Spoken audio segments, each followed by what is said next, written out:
For 13 years, a mother grieved for her beloved daughter, who disappeared without a trace, never knowing what truly happened to her. While the police investigation went cold and hope seemed lost, she never stopped searching for answers about her little girl's disappearance.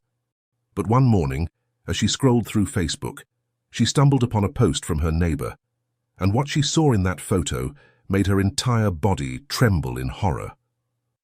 What happened to the little girl 13 years ago, and how could a simple Facebook post change everything? Before we dive in, let us know where you're watching from today, and if you like this story, don't forget to subscribe. Elaine Carter's Saturday morning began slowly, a peaceful respite from the usual work-week hustle. The soft light of morning filtered through the kitchen windows of the Carter household in Fairhope, Alabama. She moved about, preparing breakfast for herself and her still sleeping husband, Michael. The aroma of freshly brewed coffee filled the air, mingling with the sizzle of a warming pan on the stove. As she waited for the coffee to finish and the pan to heat up for pancakes, Elaine absent-mindedly checked her phone for messages. Her eyes caught on the date displayed, August 8th, 2022. In an instant, the tranquil morning shattered. The spatula slipped from her grasp, clattering against the counter as realization struck her like a physical blow. 13 years. It had been 13 years to the day since their daughter disappeared. Elaine's breath hitched, her chest constricting with a familiar pain. The world seemed to tilt on its axis as memories flooded back, unbidden and overwhelming. With trembling hands, she switched off the stove, abandoning the half-mixed pancake batter. The coffee maker beeped its completion, but the sound barely registered. Instead, Elaine found herself drawn upstairs, her feet moving of their own accord. She paused before a closed door across from the master bedroom, where Michael still slept, unaware of the emotional storm brewing within his wife. Taking a deep breath, Elaine turned the handle and stepped inside. The room that greeted her was a time capsule, preserved in a state of perpetual waiting. Pink-painted walls, now slightly faded, surrounded her. Girly furniture, a toy house, stuffed animals, and Barbie dolls sat in silent vigil. The Hello Kitty bed, with its distinctive headboard, dominated the space, a thin layer of dust, testament to the passage of time. Elaine inhaled deeply, the musty air carrying notes of nostalgia and heartache. She moved to the window, drawing back the curtains and lifting the sash to let in fresh air and sunlight. The room seemed to exhale, releasing years of stagnant memories. Next, she turned her attention to the wardrobe. Opening it released a wave of musty air, revealing clothes that hadn't been worn in over a decade. Bright colors had dulled, and some items bore the telltale stains of mold and mildew. With care, Elaine began removing the garments, placing them in a nearby laundry basket. It was a ritual she performed every year on this date, a way of keeping her daughter's memory alive and tended. As she worked, Elaine's eyes were drawn to the wall adorned with photographs. They surrounded a large printed wall sticker that spelled out Chloe in cheerful, cloud-patterned letters. Each image was a snapshot of a life interrupted, frozen in time. Chloe's first steps, her first day of preschool, family picnics in the park. Elaine found herself smiling despite the ache in her heart as she recalled the day they had decorated this room. It had been a time of hope and plans for the future. Chloe was nearly 4, and they had been discussing the possibility of giving her a sibling. The move from the nursery to this big girl room had been a celebration, a milestone marked with love and laughter. As she continued her cleaning, Elaine's gaze fell on a camera sitting on the dressing table, forgotten there since her last annual visit. Elaine picked it up, switching it on only to find the battery dead. Determined, she searched the wardrobe for the camera box, locating the adapter and plugging it into a nearby socket. While the camera charged, Elaine gathered the laundry basket and made her way downstairs to the laundry room. She loaded the clothes into the washing machine, carefully selecting the baby detergent and softener she always kept. On hand for this purpose, the familiar scent wafted up, bringing with it a fresh wave of memories. As the washing machine hummed to life, Elaine leaned against it for a moment, allowing herself to feel the full weight of the day. 13 years had passed, but the pain remained as fresh as ever. With a deep breath, she straightened up and headed back upstairs. Elaine climbed the stairs once more. She carried with her the weight of 13 years of grief, but also the unquenchable spark of a mother's love that refused to be extinguished. As Elaine re-entered Chloe's room, the floorboards creaked beneath her feet, a familiar sound that echoed through the years. She paused in the doorway, her hand resting on the worn wooden frame, and took in the scene before her. The dust motes danced in the sunbeams that now streamed through the open window, giving the room an almost ethereal quality. Her moment of solitude was interrupted by the sound of footsteps. Michael appeared at the door, his hair tousled from sleep, his eyes still heavy with the remnants of dreams. He wore an old t-shirt and pajama bottoms, a stark contrast to his usual polished appearance. As his gaze met Elaine's, a silent understanding passed between them. No words were needed. They both knew the significance of this day. "Are you okay?" Michael asked softly, pulling Elaine into a gentle embrace. His voice was low and gravelly, still thick with sleep. Elaine leaned into his warmth, drawing strength from his presence. The familiar scent of his aftershave mingled with the musty air of the room, grounding her in the present moment. "It's never easy," she murmured, her voice muffled against his chest. "Even after all this time, not knowing where she is." Michael nodded, his chin resting atop her head. His arms tightened around her, a physical manifestation of his desire to protect her from the pain that this day always brought. "I know, honey, I know." He paused, choosing his words carefully. "I love you, and I don't mind you doing this every year, but maybe it's time we start thinking about moving on." Elaine pulled back slightly, her eyes searching his face. The lines around Michael's eyes seemed deeper today, etched with the weight of years of worry and grief. "But Chloe deserves this, Michael," she said, her voice barely above a whisper. "We don't know if she's—" She couldn't bring herself to finish the thought. "If she's in heaven, looking down on us, she'd be happy to see we haven't forgotten her." Michael took a deep breath, his chest rising and falling beneath Elaine's hands. She could see the internal struggle playing out across his features. Michael had always been the logical one, the pragmatist to her dreamer. He wasn't one for belief in the supernatural or the sentimental, but they had been married long enough to respect each other's ways of coping with the unimaginable loss they had suffered. "I know you don't believe in that sort of thing," Elaine continued, her voice soft but firm. Her fingers absently traced the worn cotton of his t-shirt, a nervous habit she had developed over the years. "But I can't just abandon this room, abandon her memory." Michael's shoulders sagged slightly, but he nodded. "I understand," he said, his voice heavy with resignation. I worry about you, about us. It's been 13 years, Elaine. I don't want this grief to consume you." Elaine reached out, taking his hand in hers. His palm was warm and calloused, a testament to the years of work he had poured into their home, into building a life together. "I know you're trying to protect me," she said, "but this helps. It keeps her alive in my heart." Their conversation was interrupted by a soft beep from the camera, signaling it had charged enough to power on. Elaine moved to the bed, sitting down on the Hello Kitty comforter. A small cloud of dust rose around her, catching the sunlight and creating a momentary halo effect. Michael followed, settling beside her as she switched on the device. Together they scrolled through the gallery, each image a bittersweet reminder of happier times. The digital screen flickered with snapshots of birthdays, Christmases, ordinary days made extraordinary by the presence of their daughter.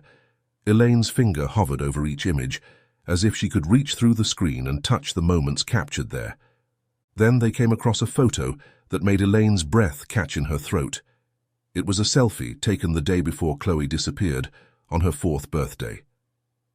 They were just cuddling in bed that morning, mother and daughter, faces pressed close together, both beaming at the camera. It was a moment of pure joy, frozen in time, unaware of the tragedy that loomed. The sight was too much for Elaine. She burst into tears, the camera slipping from her grasp. Michael caught it, setting it aside before wrapping his arms around his wife. He held her as she sobbed, her body shaking with the force of her grief. The sound of her cries echoed in the quiet room, a raw expression of pain that had been held at bay for too long. After several long moments, Michael gently suggested they leave the room. He kept the camera plugged to the adapter, leaving it on the bedside table, and guided Elaine out. As they descended the stairs, the sight of abandoned breakfast preparations hit them, a stark reminder of how quickly their peaceful morning had unraveled. In the living room, Elaine settled on the couch, trying to compose herself. The familiar surroundings, the family photos on the walls, the throw pillows Chloe had loved to build forts with, both comforted and pained her. Michael, ever practical, returned to the kitchen. "Let me handle the breakfast," he said. "Just take your time and don't worry about anything else." He reheated the pan and finished making the pancakes Elaine had started. The familiar domestic sounds, the sizzle of batter hitting the pan, the gentle clink of plates being set out, provided a comforting backdrop. Michael even put on some calm morning jazz through the Bluetooth speaker, the soft melodies helping to soothe the charged atmosphere. Slowly, Elaine felt herself coming back to the present, the overwhelming emotions of earlier receding to a more manageable level. She joined Michael in the kitchen, pouring them both cups of coffee. The warm mug felt good in her hands, giving her something tangible to focus on. As they sipped, they began to discuss plans for the weekend. Michael mentioned he had nothing particular in mind after 2 hectic weeks at work. Maybe he'd wash his bike or tend to the backyard. Elaine nodded, agreeing that a quiet weekend at home sounded perfect. She wanted to feel close to Chloe, and she already had plans to continue cleaning her room, wiping down toys and furniture, washing bedding. As Michael finished cooking, Elaine helped carry the plates to the dining table, arranging a small selection of condiments alongside. They settled into a companionable silence, each lost in their own thoughts as they ate. Michael scrolled through his phone, while Elaine picked up her tablet, absently browsing Facebook as she nibbled on her pancakes. Suddenly, something caught Elaine's eye. She scrolled back, focusing on a post that had almost slipped by unnoticed. It was from Richard Hale, their old next-door neighbor. Elaine blinked in surprise, wondering why his post had appeared on her feed after so many years. Memories flooded back, backyard BBQs, friendly chats over the fence, the kindness Richard and his wife Susan had always shown. Then came the recollection of their sudden departure, forced to sell their house due to financial difficulties. It had happened not long after Chloe's disappearance, adding another layer of change and loss to an already difficult time. Elaine stared at the post, a strange feeling settling in her stomach. She glanced up at Michael, considering whether to mention it, but noticing he was engrossed in his own video, she chose to stay quiet. Instead, she finished her breakfast in thoughtful silence, her mind churning with unexpected memories and a nagging sense that something significant had just occurred. The rest of the morning passed in a haze of routine tasks and unspoken emotions. As the sun climbed higher in the sky, casting shorter shadows across the kitchen floor, Elaine found herself drawn back to the mysteries of the past, unaware that her world was about to be turned upside down once again. The gentle hum of the washing machine faded, followed by a series of beeps signaling the end of the 30-minute cycle. Elaine headed to the laundry room to retrieve the clean clothes, then made her way to the backyard, the basket balanced on her hip.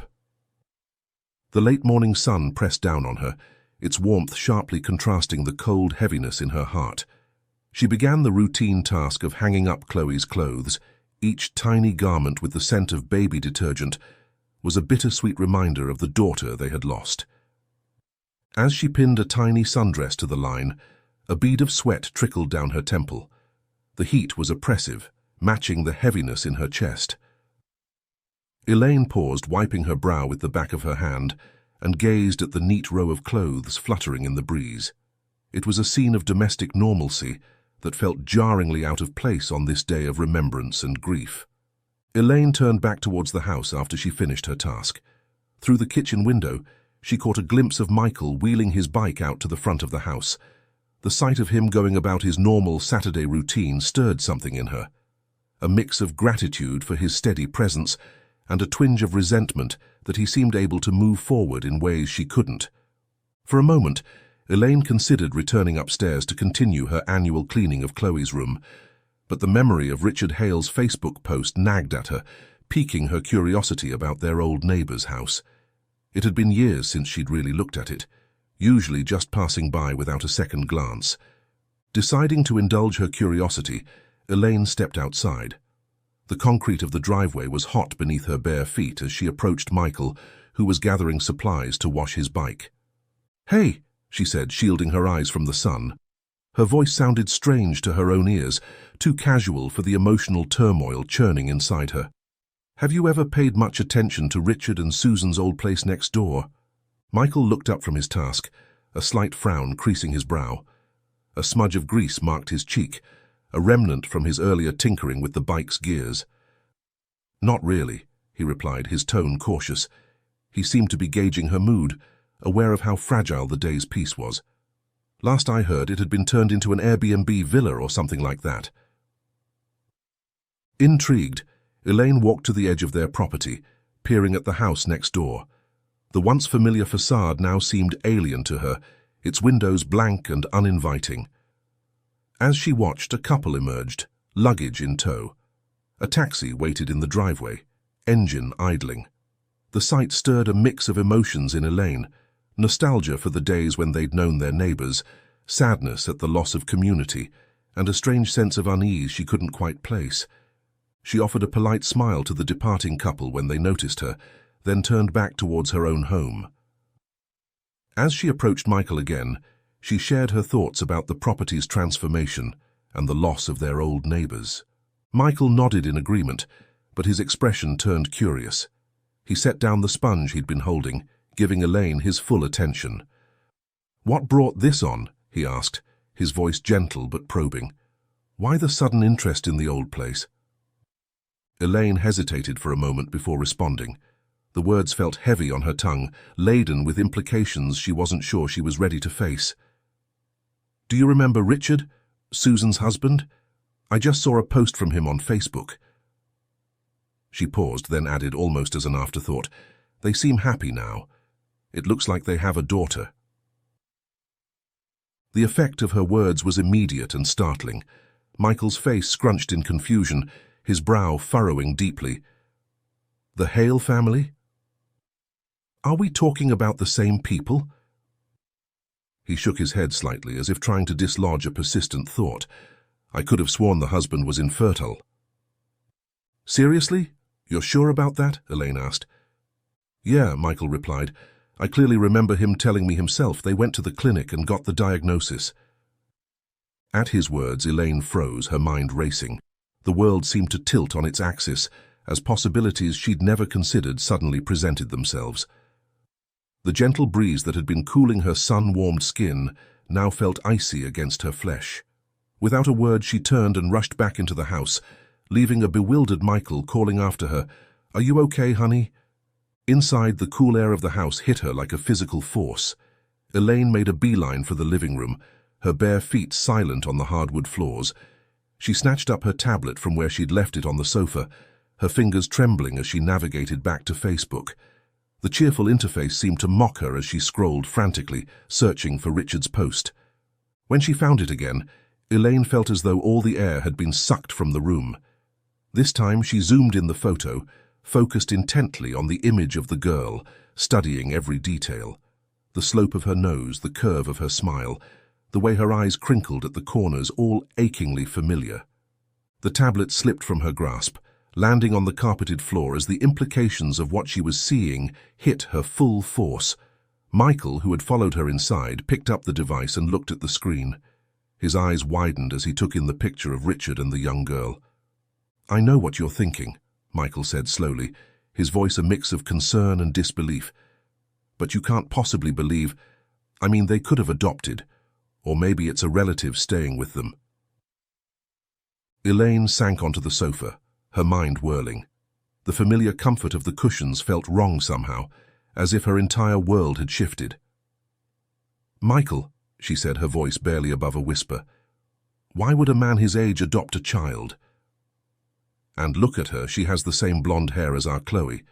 Don't you think it's strange that they sold their house just months after she disappeared? It's too many coincidences." Michael sat beside her, still holding the tablet. He navigated to Richard's profile page, frowning as he scrolled. The blue light from the screen cast strange shadows across his face, deepening the lines of worry etched there. "There are no pictures of Susan," he noted, his voice tight with suppressed emotion. "And his relationship status. He's not listed as married anymore." Elaine leaned in, her heart pounding so hard she was sure Michael must be able to hear it. Her eyes darted across the screen, taking in every detail. "See," she said, her voice rising with a mix of excitement and fear. "It all fits, Michael. I think that might be our daughter." The weight of her words hung in the air between them, heavy with possibility and terror. Michael's brow was furrowed, his eyes fixed on the tablet screen as if staring at it long enough might reveal some hidden truth. Elaine, by contrast, seemed almost feverish with nervous energy, her fingers twisting the hem of her shirt as her mind raced with possibilities. "Elaine," Michael began, his voice low and measured, "I know today is difficult for you, but we need to think about this rationally. There could be 100 explanations for this that don't involve what you're suggesting." Elaine turned to face him, her eyes bright with a mixture of hope and desperation. "But look at her, Michael," she insisted, pointing at the screen with a trembling finger. "Really look. Doesn't she remind you of Chloe, the same blonde hair, the same smile?" Michael sighed heavily, running a hand through his hair. The gesture, so familiar to Elaine after years of marriage, spoke volumes about his inner turmoil. "I know you want to believe this," he said gently, "but we can't just accuse someone of kidnapping based on a Facebook photo. It's been 13 years. Our minds can play tricks on us, especially when we're grieving." But Elaine wasn't listening. Her focus had zeroed in on a detail in Richard's profile, a piece of information that seemed to make everything fall into place. "Look," she said, tapping the screen emphatically. "It says he lives in Florida now. That's not far from here. We could—" "No," Michael said firmly, cutting her off. His voice was sharper than he intended, and he saw Elaine flinch slightly at his tone. Softening, he continued, "Absolutely not. We are not going to Florida based on a hunch. Think about what you're suggesting. We can't just show up at someone's house and accuse them of kidnapping our daughter. Plus, we don't know where he actually lives." Elaine stood up abruptly, unable to contain her restless energy any longer. She began pacing the room, her bare feet silent on the plush carpet. The familiar surroundings of their living room, the family photos on the walls, the worn but comfortable furniture, suddenly felt alien, as if she were seeing it all through new eyes. "But what if it is her, Michael?" she asked, her voice cracking with emotion. "What if our daughter has been living just a few hours away all this time? Don't you think we owe it to her to at least check?" Michael set the tablet down on the coffee table, his movements deliberate and controlled. When he spoke, his voice was pained. "Elaine, please, I know you want to believe this, but we've been down this road before. Remember all the false leads over the years? The psychics, the sightings? Each time it nearly broke you when it turned out to be nothing." Elaine stopped pacing, turning to face her husband. The afternoon sunlight streaming through the windows cast half her face in shadow, highlighting the tears that had begun to form in her eyes. "This is different," she insisted, her voice barely above a whisper. "I can feel it. We have to at least try. If it's not her, fine. But if there's even a chance—" Michael stood up, crossing the room to stand before his wife. He placed his hands on her shoulders, his touch gentle but firm. "No, Elaine, I'm not letting you do this to yourself again. We can't keep dwelling on the past. It's not healthy." He paused, searching her face, his voice softening but still firm. "Listen to yourself. You sound—" He hesitated but pushed the words out anyway. "Crazy. Yeah, what you're thinking, that Chloe is with Richard, it's completely crazy." Their voices began to rise as the argument intensified. Elaine accused Michael of not caring enough, of giving up on their daughter. Michael countered that he was trying to protect Elaine from another heartbreak, that they needed to move on with their lives. The words flew between them like physical blows, years of pent-up grief and frustration finding release in this moment of conflict. Finally, Michael threw his hands up in frustration. "I can't do this right now. I told you I wanted to stay home and have a relaxing time," he said, his voice tense with suppressed emotion. "I'm going to the store. We need groceries and I need some air. When I get back, I want this conversation done. No more talk about Chloe, no more wild ideas. It's time to lock that room and move on."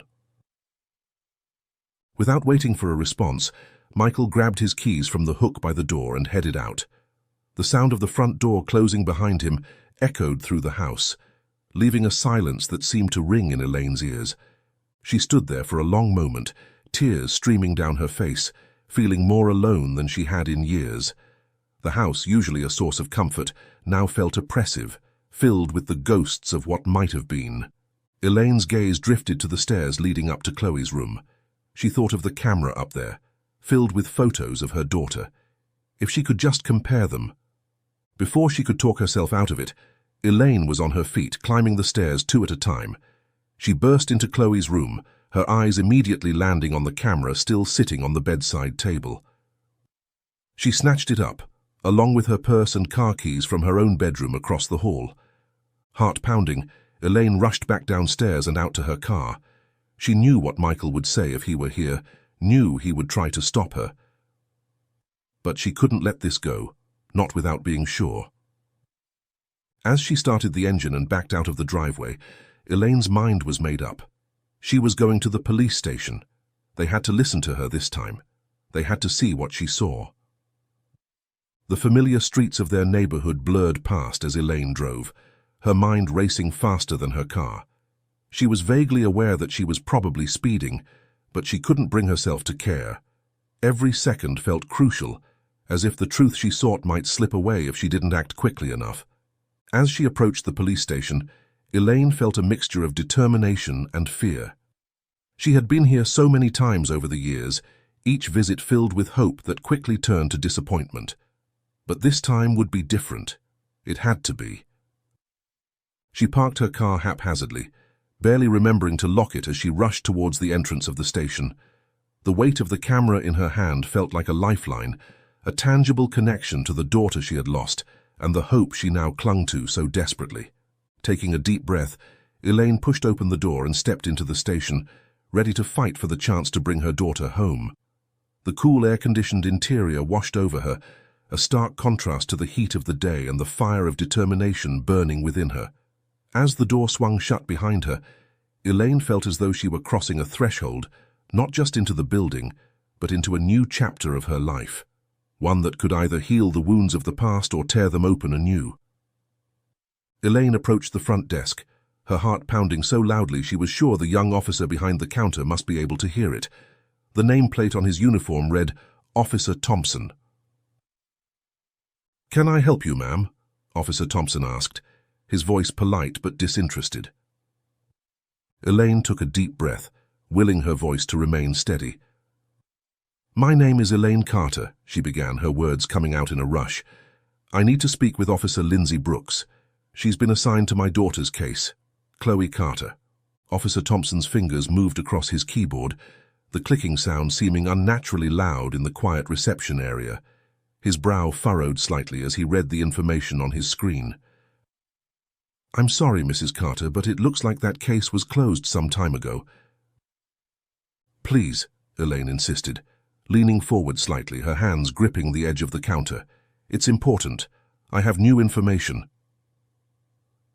The desperation in her voice must have been evident, because Officer Thompson's expression softened slightly. He hesitated for a moment, then nodded. "All right, Mrs. Carter, please have a seat in the waiting room. I'll see if Officer Brooks is available."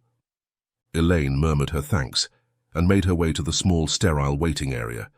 The plastic chairs were uncomfortable, but she barely noticed as she perched on the edge of one, her entire body tense with anticipation. The camera sat heavy in her lap, a tangible link to the past and, she hoped, a key to unlocking the future. Time seemed to crawl as Elaine waited, her anxiety growing with each passing minute. She kept glancing at the door, hoping to see the familiar face of Officer Brooks, the woman who had been a constant presence in their lives during those first terrible months after Chloe's disappearance. Finally, after what felt like hours but was probably only about 15 minutes, the door opened. Officer Lindsay Brooks stepped in, her face a mask of professional concern. She looked older than Elaine remembered, with streaks of grey in her dark hair and new lines around her eyes, but her gaze was as sharp and assessing as ever. "Mrs. Carter," she said, her voice gentle but guarded, "I understand you have some new information for us." Elaine stood up, her legs feeling unsteady beneath her. This was it. This was her chance to make them understand, to finally bring Chloe home. She clutched the camera to her chest like a lifeline as Officer Brooks settled into a chair across from her, notepad at the ready. Taking a deep breath, Elaine began to explain everything. The Facebook post, the similarities she saw in the girl, the coincidences that seemed too significant to ignore. Her words tumbled out in a rush, punctuated by sharp intakes of breath as she struggled to convey the importance of what she had discovered.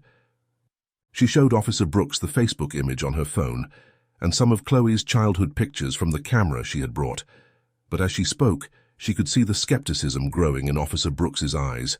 The look was all too familiar, a mixture of pity and exasperation that Elaine had seen countless times over the years. When Elaine finished, Officer Brooks let out a small sigh.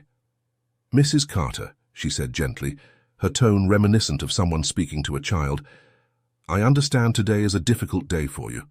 The anniversary of Chloe's disappearance must bring up a lot of emotions." Elaine felt her heart sink, a cold weight settling in her stomach. "But Officer Brooks, please," she pleaded, her voice cracking. "Just look at the pictures. Can't you see the resemblance?" Officer Brooks' expression softened further, but there was a firmness in her voice when she spoke. "I'm sorry, Mrs. Carter. What you're telling me, it sounds just as far-fetched as all the other leads and proofs you've brought us over the years, and we both know how those turned out." Elaine felt tears of frustration welling in her eyes. She blinked rapidly, trying to hold them back. "But this time it's different," she insisted, her voice barely above a whisper. "Please, Officer Brooks, at least consider looking into it when you have time." Officer Brooks stood up, her manner sympathetic but resolute. "I'm sorry, Mrs. Carter, but I have other, more pressing cases to attend to. We can't just reopen an investigation and contact another state's department based on a social media post. It could cause a lot of trouble, even for me personally." Elaine felt the last of her hope draining away. She stood up, her legs feeling weak and unsteady. "I understand," she said quietly, even though she didn't, not really. The weight of disappointment was crushing, familiar yet no less painful for its familiarity. As Officer Brooks escorted her out of the station, she added, "Please, Mrs. Carter, only come back if you have solid, tangible proof. We want to help, but we need more than hunches and resemblances." Elaine nodded numbly, making her way back to her car. The afternoon sun was blinding after the dim interior of the police station, and she had to shield her eyes as she fumbled with her keys. As she sat behind the wheel, she felt a wave of despair wash over her. She had been so sure, so certain that this time would be different, but once again, she found herself alone with her suspicions, with no one willing to listen. The drive home was a blur, muscle memory guiding her through familiar streets as her mind churned with conflicting emotions. Part of her wanted to give up, to accept that maybe Michael was right, that it was time to move on. But a larger part, the part that had kept her going for 13 long years, refused to let go of this new thread of hope, no matter how tenuous. As she pulled into her driveway, Elaine's heart sank further. Michael's bike was already parked, meaning he had returned from his grocery run. She sat in the car for a moment, gathering her courage for the confrontation she knew was waiting for her inside. Taking a deep breath, she stepped out of the car and made her way to the front door. As she entered, she found Michael waiting for her in the living room. His expression was a mix of anger and concern, his posture tense as he stood with his arms crossed over his chest. "Where were you?" he asked, his voice tight with barely contained emotion. Elaine hesitated, then decided honesty was the best policy.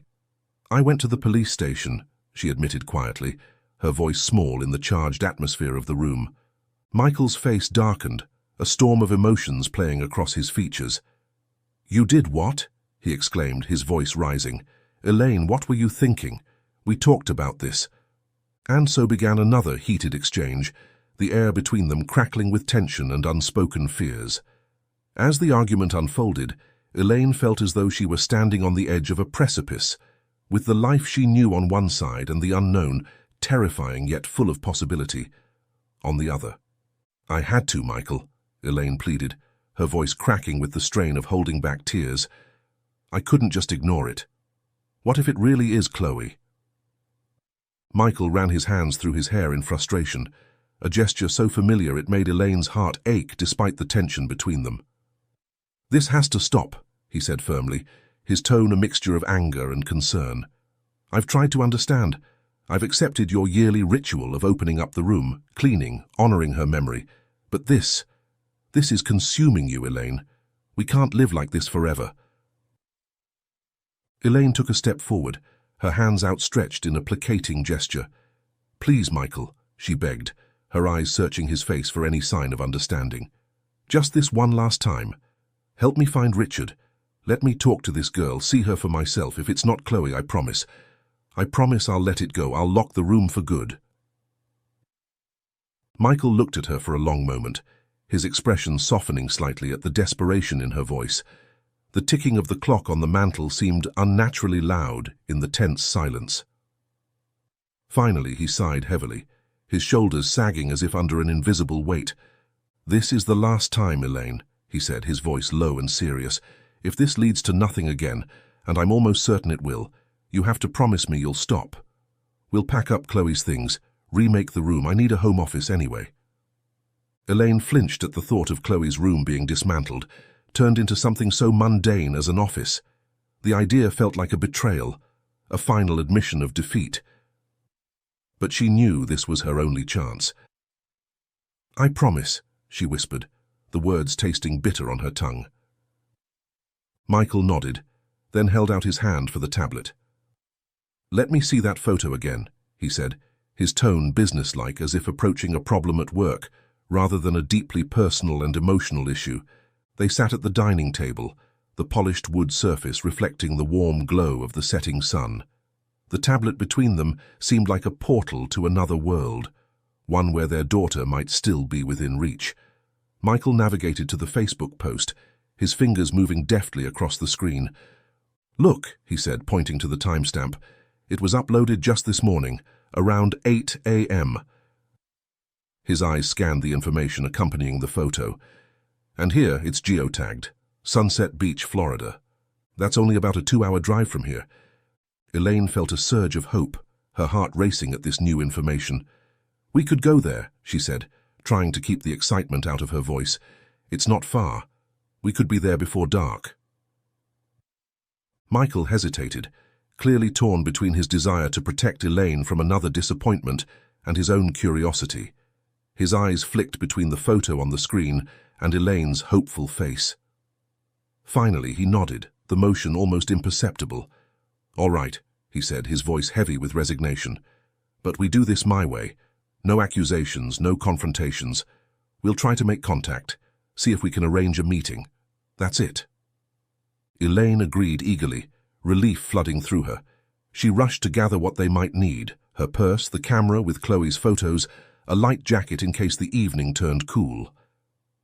Michael watched her with a mixture of concern and affection, his own movements more measured as he collected his wallet and keys. As they stepped out onto the porch, locking the door behind them, Elaine paused. The familiar view of their neighborhood, the neatly trimmed lawns, the children's bikes left carelessly on driveways, suddenly seemed alien. She felt as if she were leaving not just their house, but the life they had built in the aftermath of Chloe's disappearance. Michael placed a gentle hand on her lower back, guiding her towards the car. "Are you sure about this?" he asked softly, giving her one last chance to back out.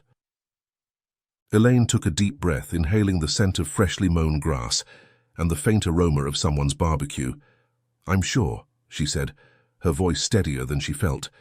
"We have to know." They climbed into the car, the familiar leather seats creaking slightly as they settled in. As Michael started the engine, Elaine clutched her purse to her chest, feeling the hard outline of the camera inside. It was a tangible link to the past, to the daughter they had lost. The drive to Florida stretched before them like an endless ribbon of asphalt, the landscape gradually changing from the familiar suburbs of Fairhope to the lush greenery of the Gulf Coast. Inside the car, the tension was palpable. Michael's knuckles were white on the steering wheel, his jaw set in a tight line that spoke volumes about his inner turmoil. Elaine sat beside him, her fingers nervously twisting the hem of her shirt, her eyes fixed on the horizon as if she could will their destination into view. The silence between them was broken only by the soft hum of the air conditioning and the occasional directions from the GPS. As they crossed the state line into Florida, Michael cleared his throat, breaking the stillness that had settled over them. "We should call Richard," he said, his voice startling in the quiet car. "Let him know we're in the area. Maybe we could arrange to meet for dinner." Elaine's head snapped towards him, her eyes wide with a mixture of fear and disbelief. "I don't know, Michael," she said hesitantly, her voice barely above a whisper. "What if he gets suspicious and disappears?" Michael shook his head, his expression a mixture of determination and resignation. "We had a good relationship with Richard, remember? It would be natural for us to reach out if we're visiting Florida. Plus, it's the quickest way to meet him and the girl properly." Elaine saw the logic in his argument, but fear still gnawed at her. What if this was their only chance and they blew it? But Michael was insistent. "Make the call, Elaine," he said firmly. "I told you, if we're going to do this, we're doing it right." With shaking hands, Elaine pulled out her phone and dialed the last number she had for Richard. The phone rang and rang, but there was no answer. The cheerful voicemail message felt like a mockery of their tense situation. She tried sending a Facebook message, but it remained unread, the little check mark stubbornly grey. "He's not picking up," Elaine said, a mix of relief and frustration in her voice. "The message hasn't been read either." Michael frowned, his brow furrowing deeper.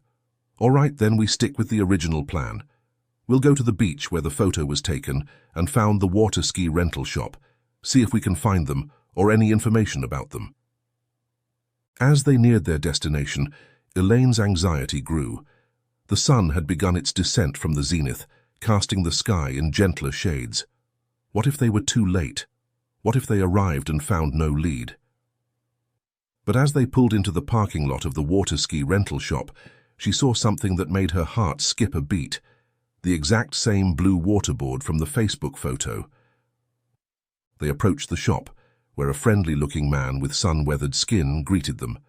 Michael took the lead, his voice carefully casual. "Hi there. We're looking for a friend of ours, Richard. He was here earlier today, this morning, with his daughter." The shop owner's face lit up with recognition.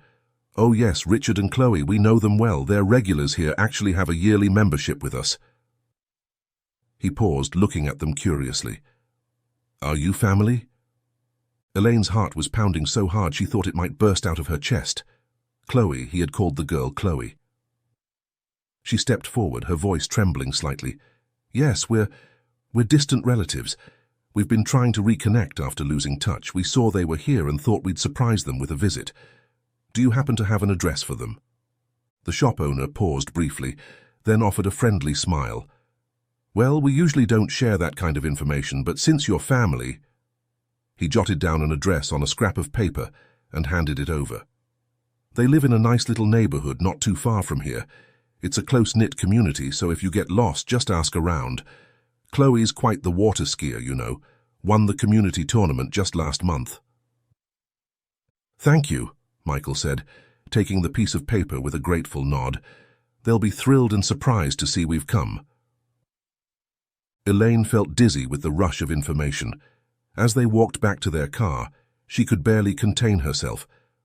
"Michael," she whispered urgently, "did you hear that?" He called her Chloe. It has to be her, it has to be. Michael's face was a mask of conflicting emotions, hope warring with skepticism, excitement with fear. "Let's not jump to conclusions," he said, but his voice lacked conviction. "We need to approach this carefully." They drove to the address they'd been given, parking a short distance away from the house. It seemed quiet, no signs of life visible from the outside. They sat in the car, watching and waiting, the tension growing with each passing minute. Just as Elaine was about to suggest they knock on the door, a car pulled into the driveway. They watched as Richard got out, followed by a young girl carrying a gym bag. Elaine's breath caught in her throat. The girl's movements, the way she bounced as she walked, it was so familiar, so achingly like the daughter she remembered. Tears sprang to Elaine's eyes. "Oh my God, Michael," she whispered.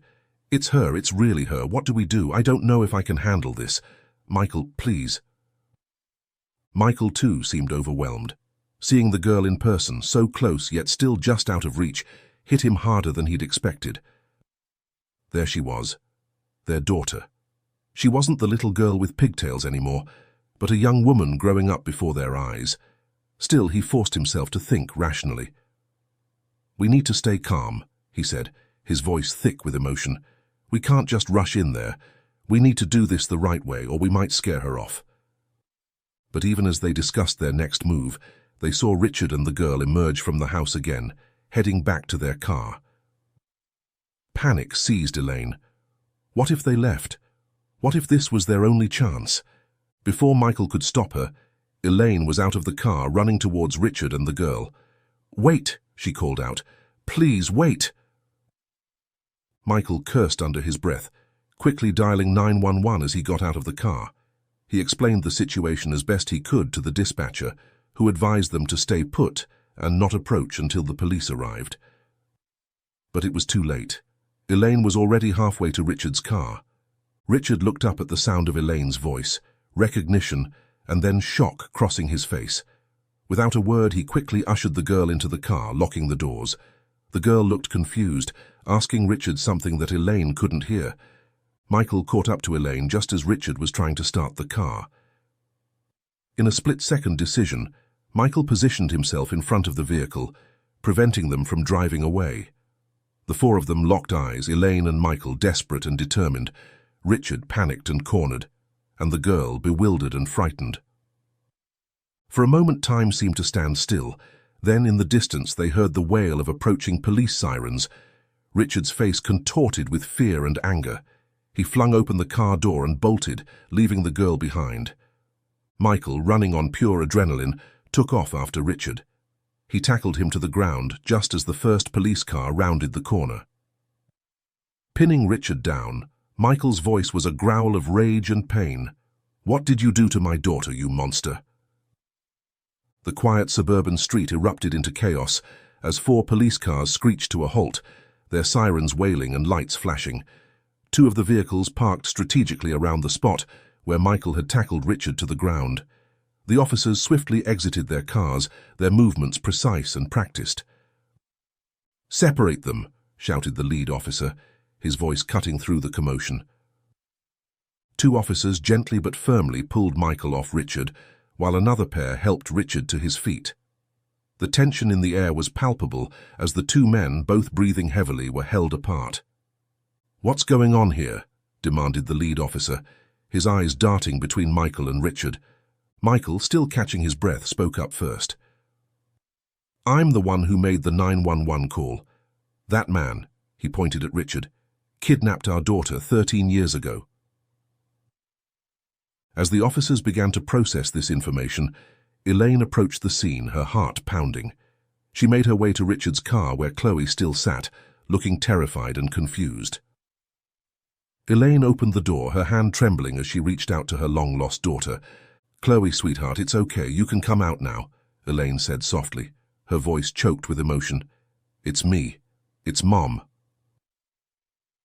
But Chloe shrank back, her eyes wide with fear and confusion.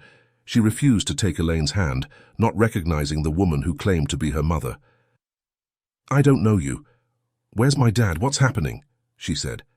Elaine's heart broke at the fear in her daughter's voice, but she forced herself to stay calm.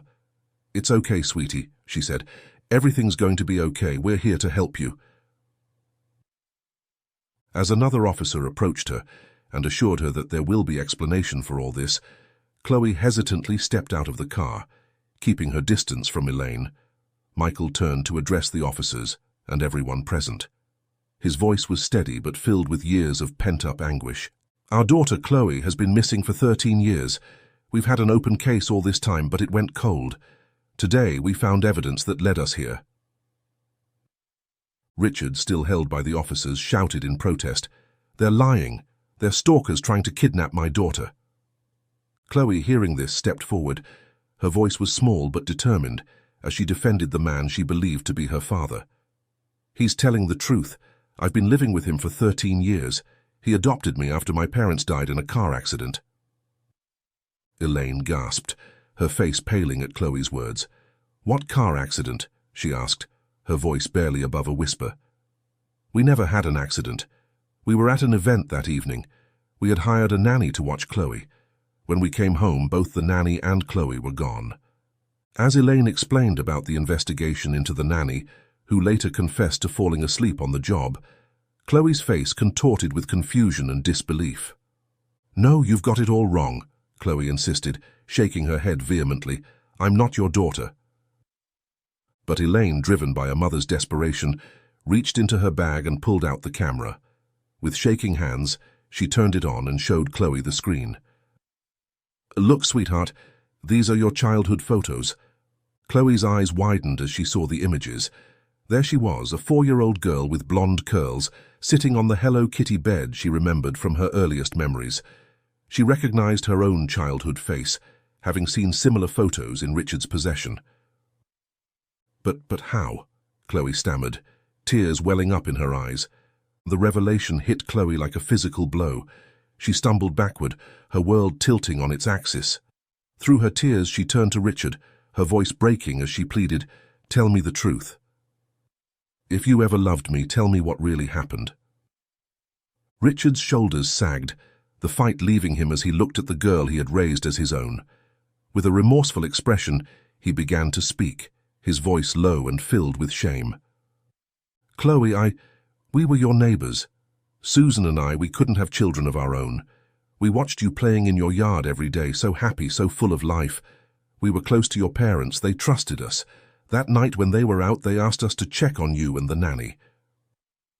As Richard continued his confession, detailing how they had drugged the nanny and taken Chloe, the color drained from everyone's faces. He explained how Susan had left after a year, unable to cope with the guilt. But he had raised Chloe as his own, convincing himself that what he had done wasn't wrong because he loved her. "Officer, I swear I never did anything wrong to her. I cared for her like she was my own," Richard said. Michael and Elaine listened in horror, their fury growing with each word. "How can you say you did nothing wrong?" Michael exploded. "You stole our child." Chloe stood frozen, her mind reeling as she tried to process the truth. Anger at Richard's betrayal warred with the love she had felt for him all these years. She felt as though her entire life had been a lie, her world crumbling around her. Seeing Chloe's distress, Elaine and Michael took a tentative step towards her, their arms outstretched in an offer of comfort. But Chloe stepped back, raising her hands to her chest in a protective gesture. I remember loving you," she said, her voice barely audible, "but you're strangers to me now." Elaine's heart broke all over again, but she nodded in understanding. "It's okay, sweetheart," she said gently. "We can take this slowly. There's no rush." Police then began to process the scene. Richard was handcuffed and led to one of the patrol cars, his head bowed in defeat. The officers approached the embracing family, their expressions a mix of amazement and professional concern. "We'll need all of you to come down to the station," one officer said gently. "We have a lot to sort out and verify everything back at the station. Michael, Elaine, you both to come with me. We'll have someone bring the girl separately." Elaine's heart clenched at the thought of being separated from Chloe again, even for a short time. "But officer," she protested, "we've just found her. Can't we ride with her?" The officer shook his head firmly. "I'm sorry, ma'am, but that's not possible right now. We need to follow procedure. Don't worry, she'll be safe with us." As they were led to a patrol car, Elaine cast one last glance at Chloe. The girl was now being gently escorted by a female officer, her movements hesitant and scared. Elaine's heart broke at the sight, but she forced herself to turn away and get into the police car. The ride to the station was tense and silent. Elaine and Michael sat close together in the back seat, their hands clasped tightly. The familiar streets of their old neighborhood passed by in a blur, each turn taking them further from the life they had known and closer to an uncertain future. At the station, they were led to separate interview rooms. Elaine felt a moment of panic at being apart from Michael, but she steeled herself, knowing that this was necessary to get their daughter back. In the stark, fluorescent-lit room, Elaine sat across from Detective Sarah Martinez, a woman with kind eyes and a no-nonsense attitude. Elaine took a deep breath and started her story. She spoke of the Facebook post, the resemblance she saw, the coincidences that seemed too significant to ignore. As she talked, Detective Martinez took careful notes, her face giving away nothing. In another room, Michael was going through a similar process with Detective Tom Baker. He corroborated Elaine's story, adding his own perspective on the events that had led them to this moment. Meanwhile, in a specially designed room for interviewing minors, Chloe sat with a child psychologist and another detective. Her eyes were red from crying, and she hugged herself tightly as if trying to hold herself together. "Chloe," the psychologist said gently, "can you tell us about the man you were with, the one you call your dad?" Chloe's voice was barely above a whisper when she replied, "His name is Richard. He's been my adoptive dad for as long as I can remember.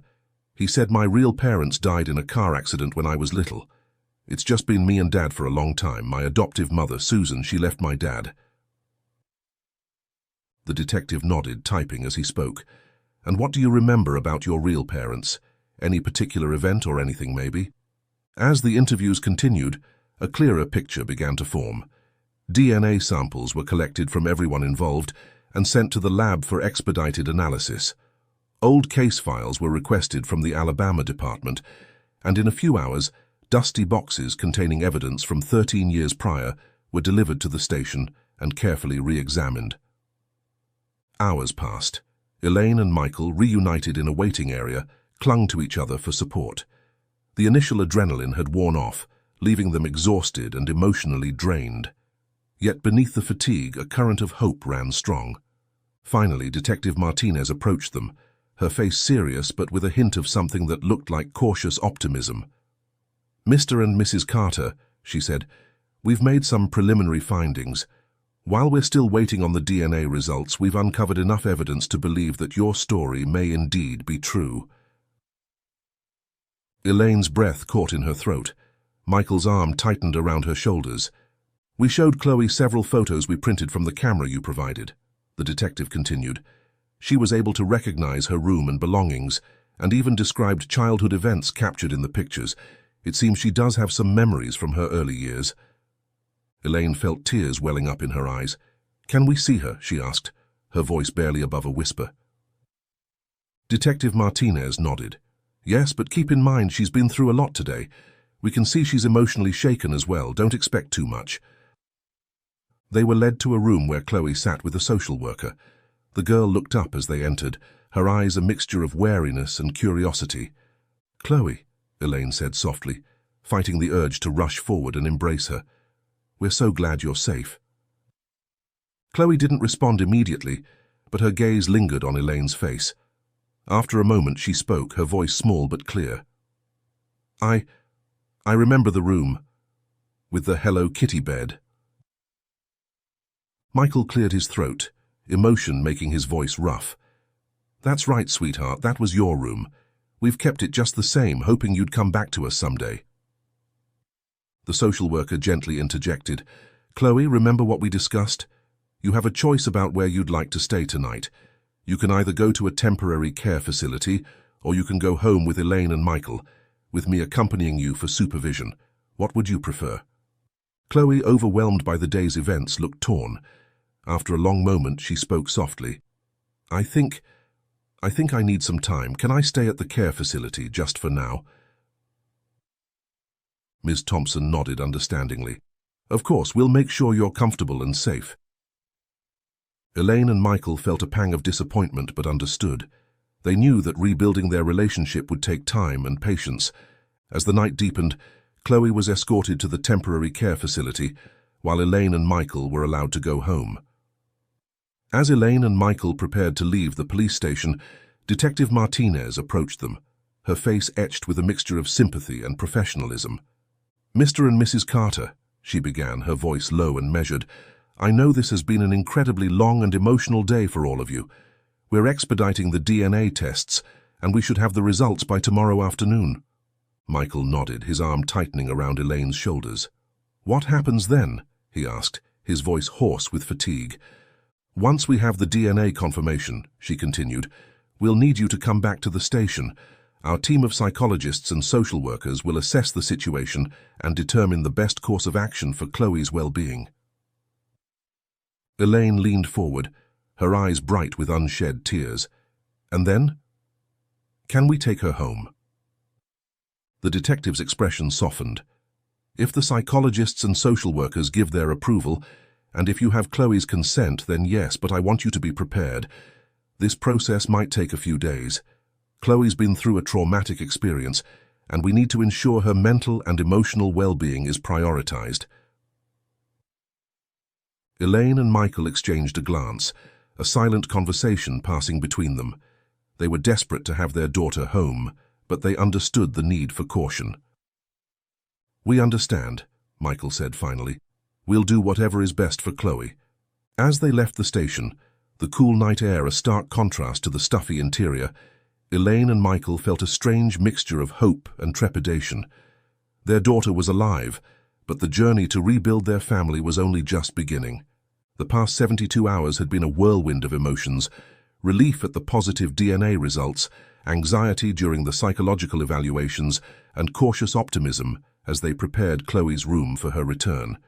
Today, Elaine and Michael found themselves once again climbing the steps of the police station. As they entered the building, the familiar scent of coffee and paper files greeted them. Detective Martinez met them in the lobby, a small smile playing on her lips.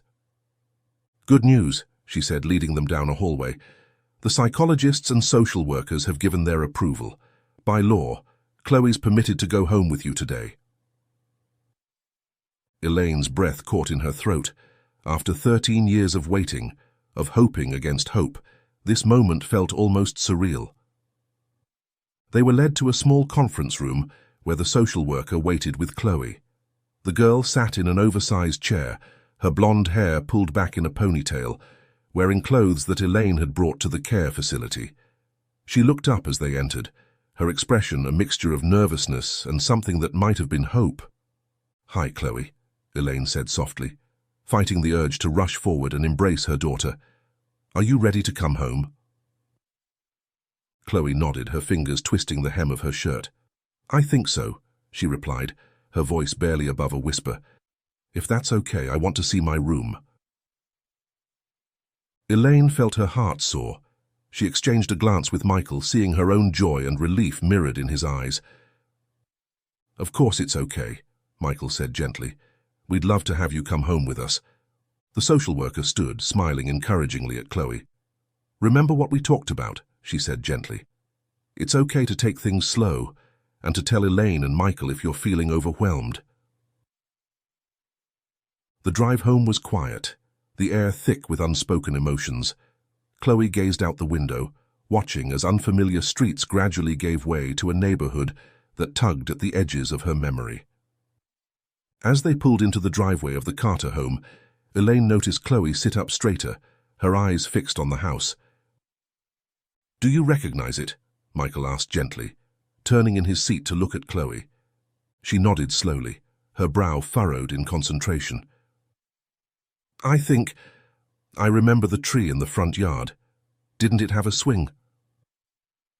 Elaine felt tears prick her eyes. "Yes, sweetheart. You loved that swing. We can put it back up if you'd like." They made their way inside, the house seeming to hold its breath as Chloe crossed the threshold. In the living room, Chloe's gaze was immediately drawn to the mantelpiece, where family photos chronicled a life interrupted. "Would you like to see your room?" Elaine asked, her voice trembling slightly with anticipation. Chloe nodded, and they ascended the stairs together. As Chloe pushed open the door to her room, a small gasp escaped her lips. The pink walls, The stuffed animals, the Hello Kitty bed. It was all just as she had seen in the photographs, yet being here in person was overwhelming. The air seemed to shift, filled with a mixture of nostalgia and hope. She took a tentative step inside, her fingers trailing over the dresser, the bookshelf, the toy box. Each touch seemed to spark a memory, faint but unmistakably real. "It's just like how I remembered it," Chloe whispered, her hand reaching out to touch the bedspread. Her fingers traced the pattern, and a flicker of recognition passed across her face. The dam broke, and Chloe began to cry in earnest. Without thinking, Elaine wrapped her arms around her daughter, and to her surprise and joy, Chloe didn't pull away. Instead, she leaned into the embrace, her body shaking with sobs. "I'm sorry," she mumbled.